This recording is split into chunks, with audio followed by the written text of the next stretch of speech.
Good morning all of you, welcome to our YouTube channel study of science. जैसा कि हम अपने पिछले वीडियो में अपवहन वेग की डेफिनेशन पढ़ ली थी। अपवहन वेग में क्या क्या होता है, इलेक्ट्रॉन मुक्त इलेक्ट्रॉन कैसे गति करते हैं, कैसे उनका त्वरण होता है और फिर भी उनका वेग बढ़ नहीं पाता है, वो हम पढ़ चुके थे। और अब हम पढ़ेंगे अपवहन वेग किसे कहते हैं और इसके लिए सूत्र स्थापित कीजिए। हमें अपवहन वेग का सूत्र बनाना है, तो हम स्टार्ट करते हैं। ये हमारा है डायग्राम। डायग्राम में ये है धातु, धातु के अंदर क्या है, मुक्त इलेक्ट्रॉन। ये यहाँ पर लिख देना आप एरो करके, मुक्त इलेक्ट्रॉन। ये धातु के सिरों पर हम क्या आरोपित कर रहे हैं, विभवांतर। एक बैटरी से जोड़ दिया इसको, प्लस माइनस विभवांतर आरोपित किया तो मुक्त इलेक्ट्रॉनों पर एक विद्युत बल लगेगा। ये जो मुक्त इलेक्ट्रॉन है वो अपवहन वेग vd से गति करेंगे, जो कि बहुत ही कम होता है, 10⁻⁻⁴ मीटर पर सेकेंड, बहुत ही कम होता है। उससे गति करेंगे और गति करते वक्त ये इलेक्ट्रॉन आपस में टकराते रहेंगे और जिससे दो क्रमागत टक्करों के मध्य कुछ समय लगेगा, जिस समय को हम शांतिकाल कहते हैं। शांतिकाल को हम टॉ से दर्शाते हैं। और माध्य मुक्त पथ भी होगा। हमने जो जो पिछली परिभाषाएं पढ़ी है वो सब इसमें यूज होगी। तो शांतिकाल जो होगा हमारा क्या होगा, टॉ। तो टॉ बार होता है शांतिकाल, यानी जो टक्करों के मध्य जो समय लगता है उसे हम शांतिकाल कहते हैं। और अगर प्रत्येक इलेक्ट्रॉन का निकालेंगे तो मैंने आपको बताया था टॉ1 प्लस टॉ2, प्रत्येक इलेक्ट्रॉन का अलग अलग आएगा, टॉ1 टॉ2, तो ये भी इसमें यूज होगा। और इससे इसका वेग कितना रहेगा, 10⁻⁻⁴। भले ही त्वरण भी आ रहा है पर वेग अंत में कितना रहेगा, 10⁻⁻⁴। क्यों? क्योंकि ये इलेक्ट्रॉन आपस में कंटिन्यूसली टकराते रह रहे हैं। आप डायग्राम बना लीजिए। अब मैं आपको लैंग्वेज लिखवाऊंगा, लैंग्वेज से आपको पूरा क्वेश्चन आपको समझ में आ जाएगा कि क्या है और क्या नहीं है। तो ये केवल डायग्राम और ये क्वेश्चन उतार लो, क्योंकि अभी मैं क्वेश्चन भी मिटा दूंगा, केवल डायग्राम रखूंगा और उसके नीचे लैंग्वेज लिखूंगा, जिससे आपको पूरा डायग्राम समझ में आएगा हम क्या करने वाले हैं। तो फटाफट उतार लो।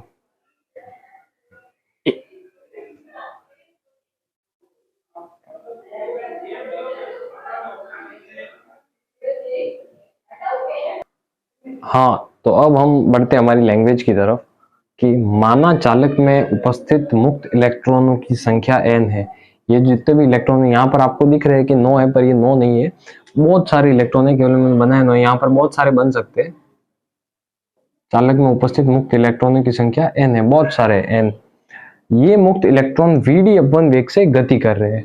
कल मैंने आपको बता दिया था अपवन वेग क्या है। तो इन अपवन वेग जो है इसका vd है, उससे ये गति कर रहे हैं तथा प्रत्येक इलेक्ट्रॉन के टक्करों का समय, इलेक्ट्रॉन की टक्कर होती है, दो क्रमागत टक्कर होती है। प्रत्येक इलेक्ट्रॉन के दो क्रमागत टक्कर, यहाँ पर लिख देना आप, इलेक्ट्रॉन के दो क्रमागत टक्करों का समय टॉ1 टॉ2 टॉ3 और n इलेक्ट्रॉन है तो प्रत्येक इलेक्ट्रॉन की अपनी अपनी होगी। तो टॉ1 एक इलेक्ट्रॉन की टॉ1 टॉ2 और n इलेक्ट्रॉन है तो लास्ट वाले की टॉ n होगी। ये इसकी जो है टक्करों का समय है, दो क्रमागत टक्करों के मध्य का समय प्रत्येक इलेक्ट्रॉन का।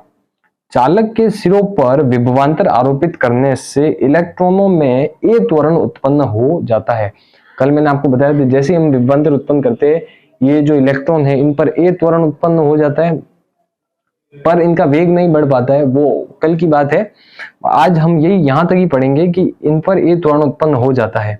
और इससे फिर हम यहाँ पर न्यूटन की गति का प्रथम नियम लगाकर इसको सॉल्व करेंगे। उससे पहले हमारी लैंग्वेज का एक पॉइंट और बाकी है, वो पॉइंट हम लिख देते हैं। तो ये आपको समझ में तो आ चुका होगा कि चालक है, मुक्त इलेक्ट्रॉन उपस्थित है, मुक्त इलेक्ट्रॉनों का वेग है vd, टक्करों का समय आप टॉ1 टॉ2 टॉ3 और टॉn तक है। चालक के सिरों पर जैसे ही विभवांतर आरोपित करते हैं तो उनमें ए त्वरण उत्पन्न हो जाता है, ए त्वरण उत्पन्न हो जाता है। तो ये आप नोट कर लीजिए। हाँ, तो अब हम आगे बढ़ते हैं। तो इससे पहले मैं आपको एक बताना चाहता हूँ कि जो हमने लिखा था इससे पहले कि दो क्रमागत टक्करों के मध्य लगने वाला समय, हाँ, तथा प्रत्येक इलेक्ट्रॉन की टक्कर, जो सेकंड पॉइंट था हमारा कि तथा प्रत्येक इलेक्ट्रॉन के टक्कर का समय, तो वहां पर आप दो क्रमागत मत लिखना, केवल ये लिखना कि प्रत्येक इलेक्ट्रॉन के टक्कर का समय टॉ1 टॉ2, प्रत्येक इलेक्ट्रॉन के टक्कर का समय टॉ1 टॉ2 टॉ3। क्यों? क्योंकि दूसरी टक्कर से पूर्व हम समय नोट करेंगे, उसका वेग नोट करेंगे।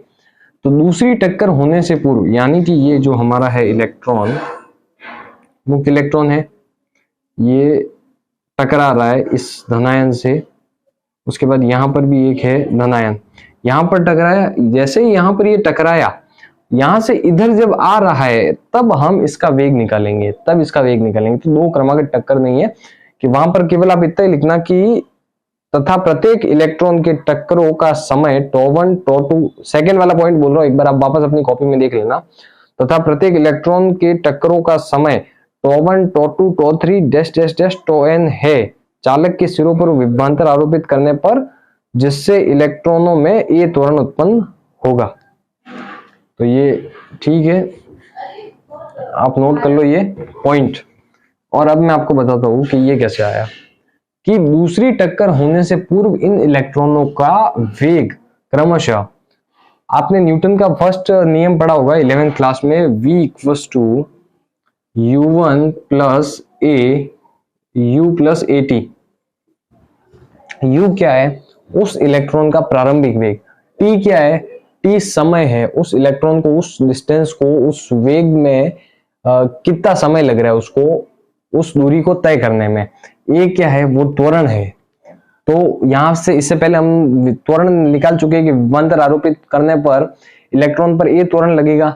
तो u जो है हमारा, u जो है उन सभी इलेक्ट्रॉनों का प्रारंभिक वेग है कि टक्कर हुई, जैसे ही पहली टक्कर हुई, यहां पर करवाई थी हमने, पहली टक्कर हुई, उसके बाद जो उस तरफ बढ़ा, वो जिस गति से बढ़ा वो वेग है प्रारंभिक वेग u1।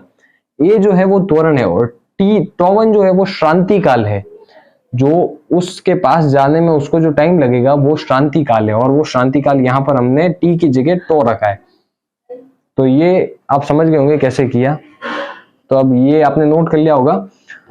तो प्रत्येक इलेक्ट्रॉन का अपना अलग अलग वेग होगा, और प्रत्येक इलेक्ट्रॉन के वेग के लिए हमने ये किया, पहले इलेक्ट्रॉन का वेग u1 प्लस ए टो1, दूसरे का u2 प्लस ए टो2, तीसरे का u3 प्लस ए टो3, और n तक होंगे तो un प्लस ए टोn। तो अब हम लिखेंगे अपवन वेग की परिभाषा से,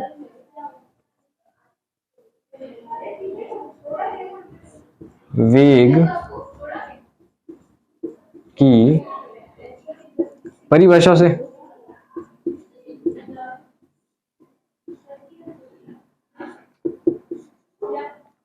अब अपवन वेग क्या होगा? जितने भी वेग है उन सबको जोड़ के नीचे n का भाग देंगे, क्योंकि n इलेक्ट्रॉनों का वेग निकाला है।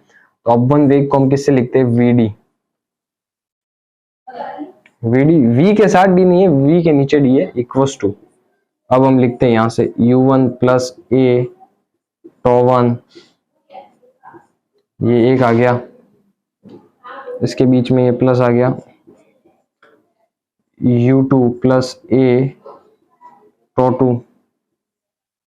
प्लस, मैं 3 तक नहीं लिख रहा हूँ, डायरेक्ट 10 तक लिख रहा हूँ क्योंकि मेरे पास स्पेस नहीं है। आप 3 तक लिख सकते हो, 2 तक भी लिखोगे तो गलत नहीं है। un plus a to n, ये un plus a to n लिखा है। एक सेकंड, इसको सही से लिख देते हैं वापस।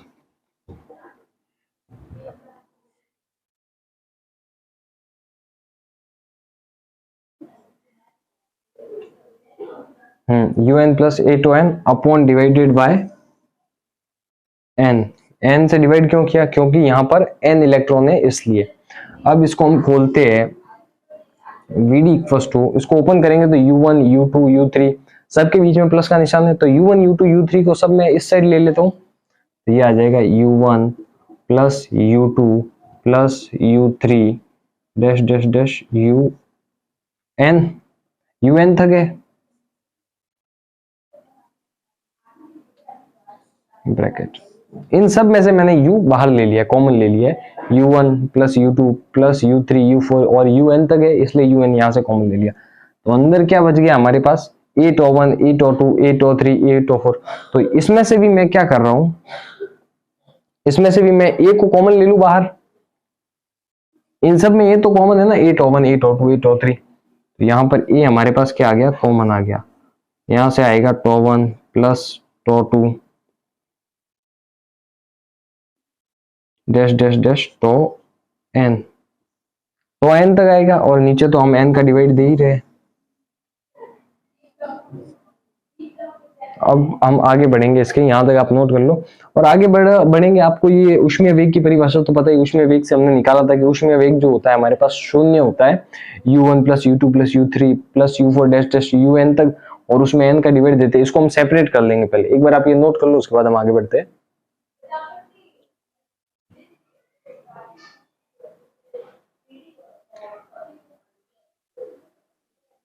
हाँ, तो अब हम आगे बढ़ते हैं। तो आगे बढ़ते ही जो VD आएगा यहाँ पर, VD इक्वल्स टू, तो यहाँ पर हम इसको अलग कर लेंगे, U1 plus U2 plus U3 dash dash dash plus UN upon N।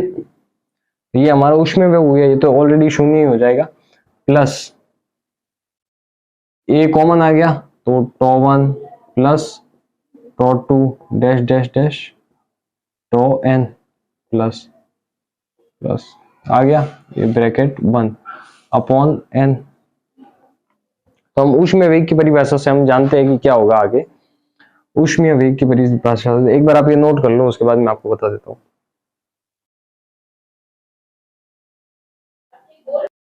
हाँ, तो अब हम आगे बढ़ते हैं। तो ये वाला टर्म तो हम औसत ऊष्मीय वेग से इसको शून्य लिख सकते हैं, 0। तो हमारे पास जो आएगा टर्म ये है V, ये D इक्वल्स टू 0 प्लस ये क्या हुआ हमारे पास, ये वाला टर्म A टॉ बार आएगा, क्योंकि A यहाँ पर है, कॉमन लिया हुआ है हमने केवल इसको ही चेंज किया है, इसको टॉ बार लिखा है, तो यहाँ पर आ जाएगा टॉ बार। हो गया, नोट कर लो। इसको आप समीकरण 1 नाम दे देना। एक काम करो, इसको दे दो VD इक्वल्स टू, यहां से सीधा हम लिख देते A टॉ बार समीकरण 1। ओके,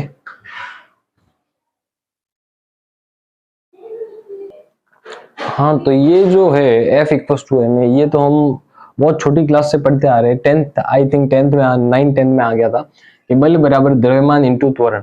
बल जो है यहाँ पर विद्युत बल है, F जो इलेक्ट्रॉनों पर लग रहा है, M जो है यहाँ पर इलेक्ट्रॉनों का द्रव्यमान है जो इलेक्ट्रॉन उस धातु में उपस्थित है, और A जो है वो उस इलेक्ट्रॉन में उपस्थित इलेक्ट्रॉनों पर त्वरण है।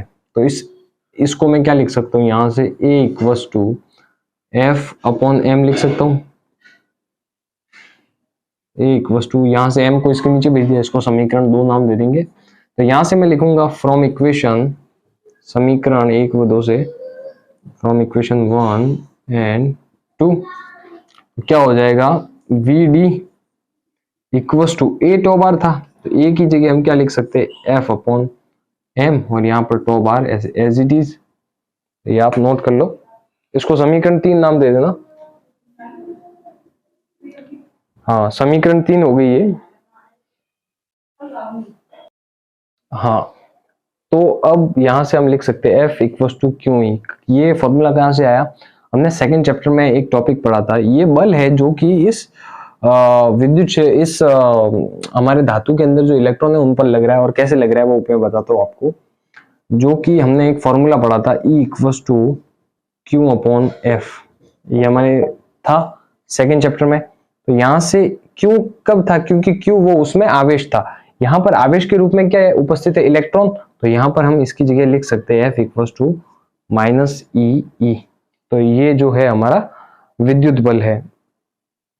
यहाँ पर उस टाइम हम आवेश लिखते थे, क्योंकि उस जगह आवेश वो होता था, और यहाँ पर इसमें क्या आवेश के रूप में क्या है हमारे पास, एक इलेक्ट्रॉन दिया हुआ है, एक इलेक्ट्रॉन जो इस पूरे एक इलेक्ट्रॉन पर हम पूरा विद्युत क्षेत्र मल्टीप्लाई कर देंगे तो वो पूरे धातु का विद्युत क्षेत्र आ जाएगा। तो F इक्वल्स टू QE यहां से मैं लिख सकता हूं, तो F की जगह मैं लिख रहा हूं, इसको समीकरण 4 नाम दे देना, इसको बीच में लिख दो,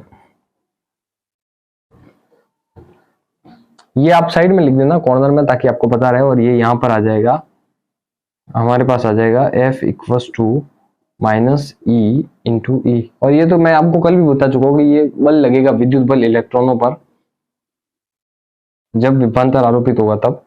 तो यहां से हो जाएगा VD इक्वल्स टू,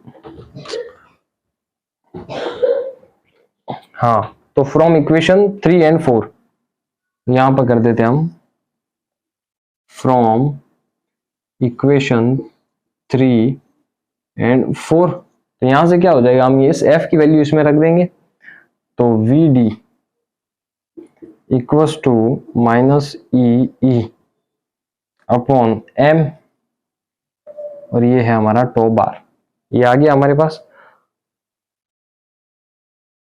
और यही हमारा फाइनल आंसर है जो हमारा अपवहन वेग होगा यही। अगर इसका हम परिमाण लेते हैं, परिमाण लेना यानी मोड निकालते हैं, मोड कैसे निकालते हैं आपको पता ही होगा। यहां पर मैं लिख लेता हूं एक बार आप ये नोट कर लो, उसके बाद ही हम करते हैं।